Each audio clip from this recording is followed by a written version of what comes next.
এই মুহূৰ্তত যোগীঘোপাৰ পৰা আহিছে এক ডাঙৰ খবৰ। যোগীঘোপাত যুৱকৰ আত্মহনন। পাকঘৰত চিপ লৈ আত্মহনন সঞ্জয় দাসৰ। যোগীঘোপা কৰেয়া পাহাৰৰ সূৰ্যলাল দাসৰ জ্যেষ্ঠ পুত্ৰ সঞ্জয় দাস। 27 বছৰীয়া সঞ্জয় দাসে কি কাৰণত আত্মহনন কৰিলে এতিয়ালৈকে পোহৰ লৈ অহা নাই।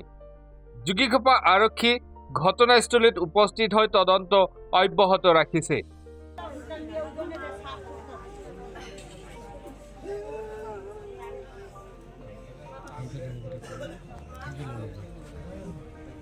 আসলতে আজি ৰাতিপুৱা আমাৰ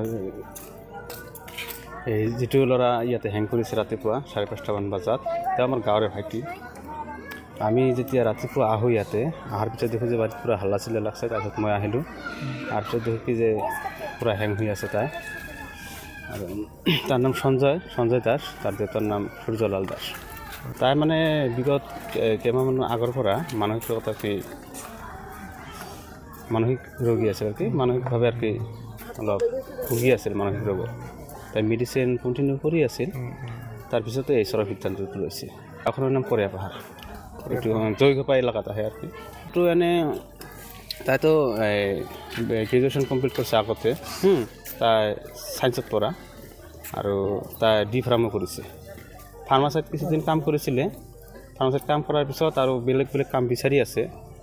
এনে মানে ঘৰত কোনো অসুবিধা নাই। তাৰ সৰু ভাইটো চাকৰি কৰে, দেউতাই ব্যৱসায় কৰে, মাছৰ ব্যৱসায় কৰে। ৰাতিপুৱা 5টামান বজাত তাৰ দেউতা ওলাই গৈছে মাছ কিনিবৰ কাৰণে হৰিপানী বজাৰত। তাৰপিছত তেতিয়া তাই ঠিকে আছিল, টোপনিতে আছিল। তাৰপিছত তাৰ দেউতা আহি বজাৰ পোৱাই নাই, তাৰ আগতে এই ঘটনাটো ঘটি গ'ল। 5:30মান সেনেকুৱা সময়তে হৈছে।